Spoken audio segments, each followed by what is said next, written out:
Hello, this is Max. Today I'm going to be talking about sets. And I know we just talked about counting. That's something you learn in preschool.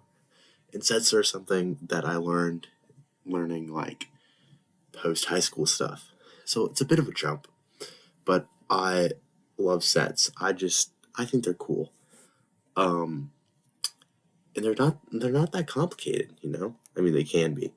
They can be if you let them. But today we'll go over some simple stuff. So what sets are is they are simply a collection of objects. Sorry for my poor handwriting, but you get the gist. Sets are a collection of objects. Now, that might not make a lot of sense. And the definition is purposefully vague, just to allow for the maximum amount of abstraction, you know? And there's a lot of big things like what do you mean by objects? Like, is there a specific amount of objects? How many are we allowed?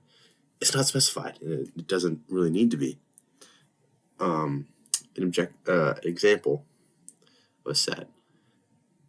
We draw them with curly brackets. Then I draw like this. I don't know what you do. Anything could be a set. We could have 1, 2, 3. This is a set, right? And 1 is said to be an object of the set. 2 is said to be an object. 3 is said to be not an object. I don't know why I'm saying object. I mean an element. An element, not an object. It is an object in the set, but whatever. It could also be, we have a set where it doesn't just have to be numbers. We can have the set of triangles and squares and circles. It doesn't just have to be numbers. It can be pretty much anything, any mathematical object, or just anything. The world is endless, and you can have as many as you want. You can have 1 to infinity. You can even have 0.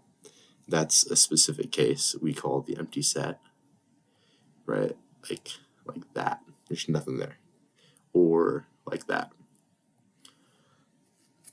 Okay. And another important thing is that the order of the elements in the set don't matter. So let's say we have the set 2, 1, 3. We can say that these sets are the same because they have the same elements in them. They're not in the same order, but that doesn't really matter.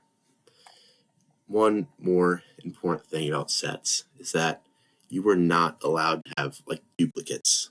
They just go away. They just merge together. There are a good few things you can do with sets. There's a few operations, I guess you could say.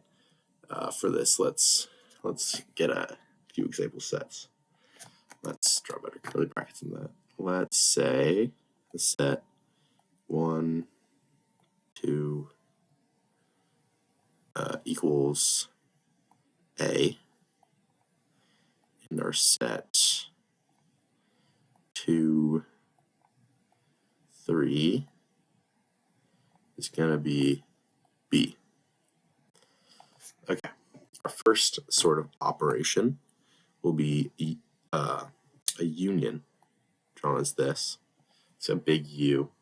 And what a union does, it takes two sets, and it makes a new set with the elements that are in A and B. So what that means, for example, the union of A and B. Oh, I don't know why I did that. B is a new set with all the elements that are in A and all the elements that are B. So we have 1, 2 in A. We have 2 and 3 in B. And since there's the twos are duplicates, we don't need to account for them. So we can just say that A union B is set 1, 2, and 3. A very similar idea is the intersection. It's drawn as an upside down U, which takes the elements that are in both A and B. So we can see that 2 is in A and B. So our new set would be the set only containing 2. Boom. One last thing. There's sort of subtraction. This is also drawn as a slash, but I find that subtraction makes a lot more sense. This is the objects that are what's the words I'm looking for? That are in A but not in B. So A minus 2, since 2 is in both, then we will only have A. I know that's kind of a not great explanation of it, but you don't need to really understand it all that well at this point. Also note that this is not commutative. B minus A would be 3 instead of 1. You can't change the order like you can with union and intersection. And that's some basic operations. Other thing that's important is how to use epsilon. And this isn't less of an operation, more of a statement.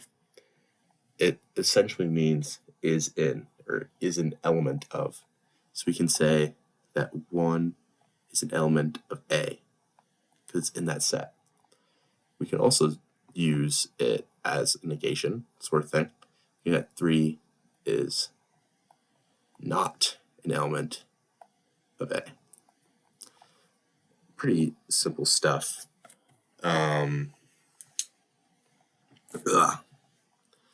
There's one more thing called cardinality, which we'll use our counting that we learned in the last video. It's basically the cardinality of a set is how many elements are in it. So say the cardinality, drawn as these little bars on either side of the set, is 2. Because you can count 2 elements in the set. 1, 2. Easy as that. These sets can also be infinite. You can have an infinite amount of objects in a set. I don't know why I keep saying objects. I mean elements. An example of this would be all the numbers you can count with. 0, 1, 2, and so on. And we define this infinite set as the natural numbers, or the counting numbers, are simply written as an n like this. That's a bad one. Like that. That's a lot better. Yeah, I think that's about it for sets. I think they're cool. Makes it a lot easier to talk about mathematics. Yeah. Thanks for watching.